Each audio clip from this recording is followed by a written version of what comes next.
Marcus. I'm Walker. And I'm Graham. And we're the First Foundation group of anchors, and we are excited for a great year. Every couple of weeks, NBC will dedicate a show to all things Marist sports. Today is the first one of those shows. Before we dive into any specifics, let's hear how Marist fall sports are doing as a whole. I heard there was a big cross-country race 2 weekends ago. Wingfoot's a highly anticipated race, so I can't wait to hear more. Take it away, Jack.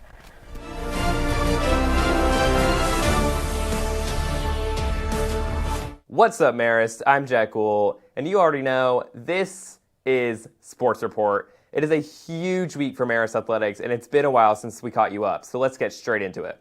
Softball played its last 2 regular season games last night versus Pope, yielding both to the strong team. When the playoffs start next week, they will most likely play Ware County either next Wednesday or Thursday in the first round.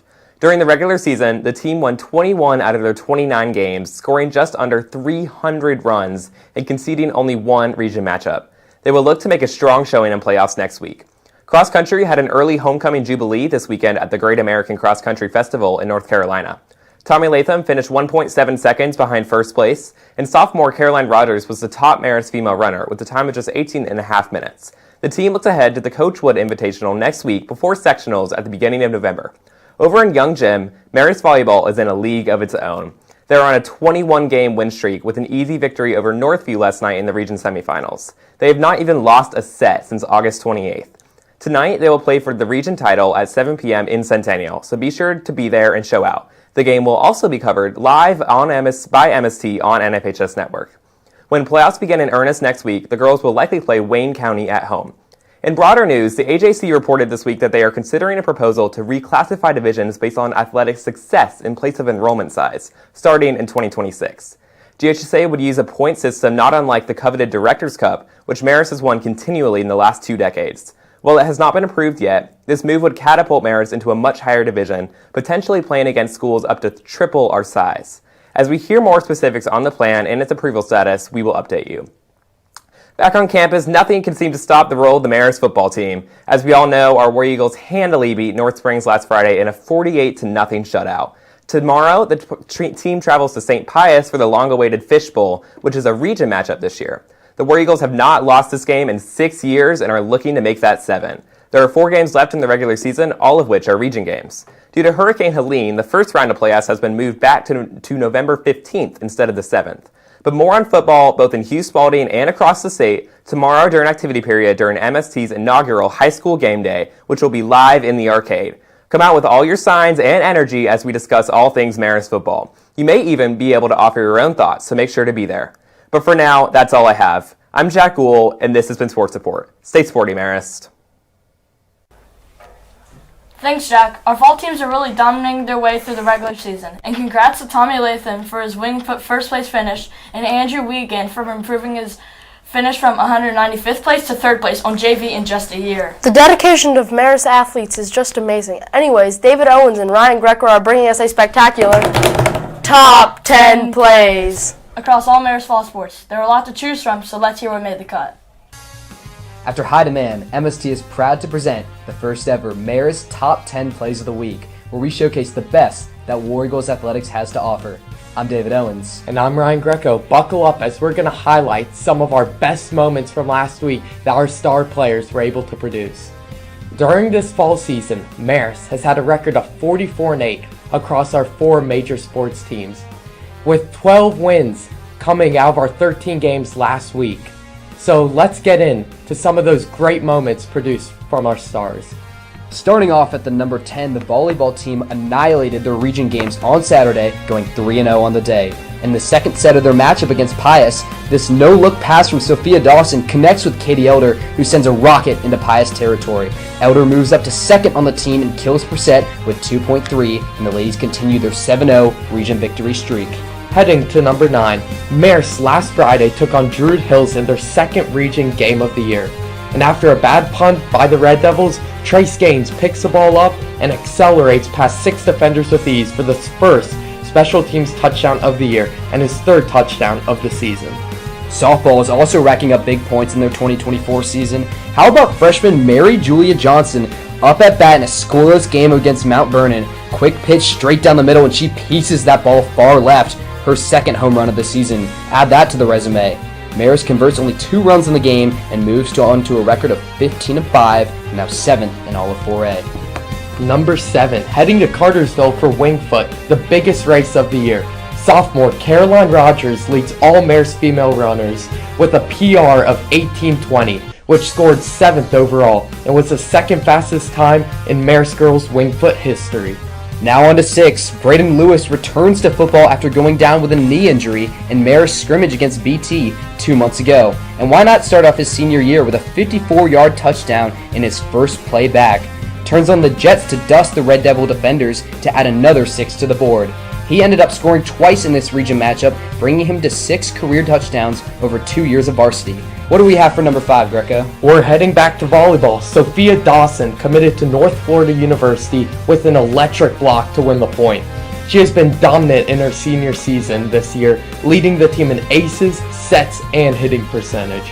And it's a big reason why the Marist volleyball team has an impressive record of 22-3. Going back a little earlier into the football game with Marist's second play on offense, Ewert takes a quick snap and pitches it to a Noah Garrick in motion. Garrick weaves through 3 defenders as he crosses into Druid Hills territory, motors through the red zone, and takes it to the house for the first War Eagle score of the game. He also put up 2 touchdowns in this matchup, and Marist moves on to a 4-0 record while averaging 57 points a game against region opponents. Time for the top 3. With 2 runners on base, Mary Catherine Stanley drives it deep to left center field for a 3-run shot.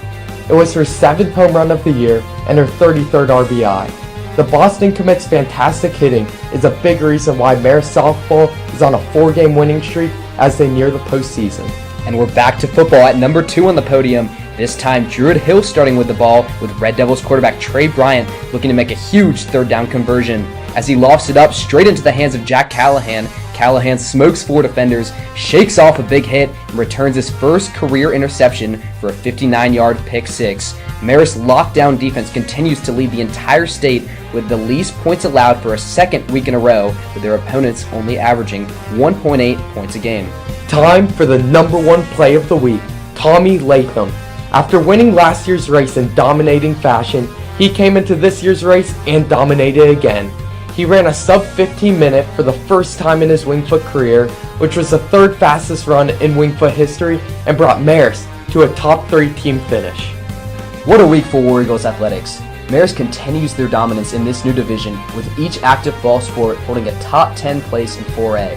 If you want to see more of your team's best plays highlighted on MST, be sure to send your entries for the next top 10 plays to our Instagram at MaristMST. Once again, I'm David Owens. And I'm Ryan Greco. We'll see you next time. Thanks, David and Ryan. Those plays were really awesome and show how talented our Marist teams are. That softball play was particularly impressive. You know, Graham, softball just surpassed 250 runs in a season, and playoffs start in a week. That's crazy. Did you hear about the police officer at the last game? Why was he there? Because someone stole second base. Anyways, for even more on softball, here's the Wee Owl crew. Wee Owl!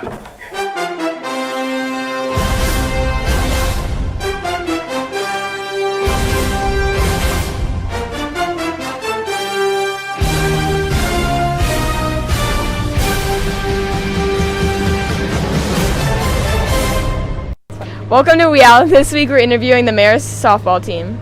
Come meet the seniors. I'm Caroline, I play 3rd.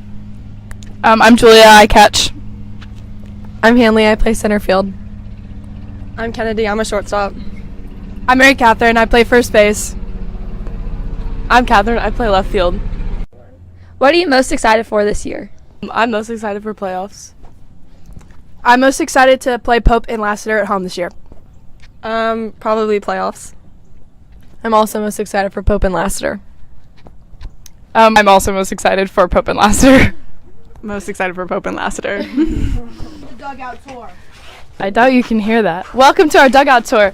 Over here is where our catchers put their bags because they're big and bulky. And our cubbies. Cones for all the agility we do here at softball. I'm going to put $20 on this being LT Zalani. Onto the field.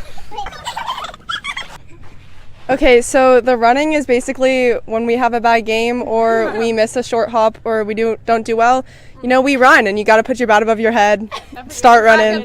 Lack of effort, yes. Okay, welcome to Trap Corner. This is our lovely fence. As you can see, it's very noticeably different height than the rest of our field. Yeah, it's a little shorter than what it's supposed to be, but that's okay. We're just going to increase the height. Why not? It seems to work not in our favor. Every time we hit a ball over there, it traps it. But every time the other team hits a ball over there, it seems to just go right over. So Today we're playing Dizzy Home Run Derby.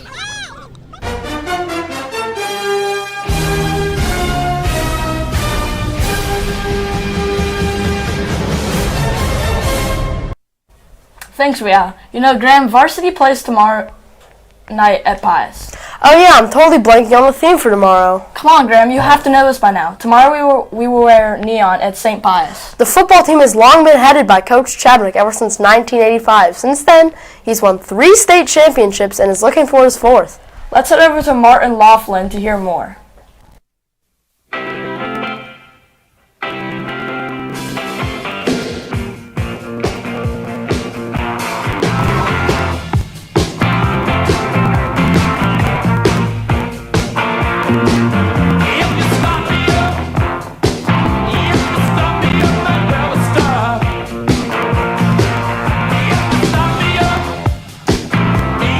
Coach Alan Chadwick starts his 40th head coaching career this season after taking over in 1985. As the winningest coach in Marist school history, Coach Chadwick has led the Long Blue Line to a state 3A championship win in 1989 and 2 4A titles in 2003 and 2020. The War Eagles have qualified for the state playoffs every season, forming the longest consecutive streak in Georgia history. Coach Chadwick's overall record is 431 wins and 80 losses. Coach Chadwick has received 15 Coach of the Year titles, including the State Coach of the Year in 1989, 2003, and 2020. What impact has the Marist football program kind of had as a whole on all of Marist athletics? Well, if you look at the football program has been a key driver in, I think, student enrollment. And it's been a key driver of what I think is one of the most enthusiastic student sections that there is in the state. And that spans way beyond football, provides a great atmosphere of school spirit. So you've played for Coach Chadwick. How does it feel now to coach alongside him? Interesting. So initially it was a little awkward when I first came here in 1989. First working with him was a little awkward and uncomfortable, but it's become more a relationship of respect and mutual respect, and he's divvied up some responsibilities and sent them my way, which I think has helped me grow as a coach, so I'm indebted to him for that. And I know this number that's kind of out there for him to get, I think it's just over 40 more victories, become the winningest coach in Georgia. I think it'd be a really neat thing for me and some others on the staff to be a part of that success. No, I'm just thankful to be here in this situation, to be able to come here every day. I enjoy coming out every day to practice. I enjoy the football season. I enjoy every part of working in films late at night, on Saturday mornings, coming out on Sundays, coming to practice every day, going to the workouts and waiting on the kids.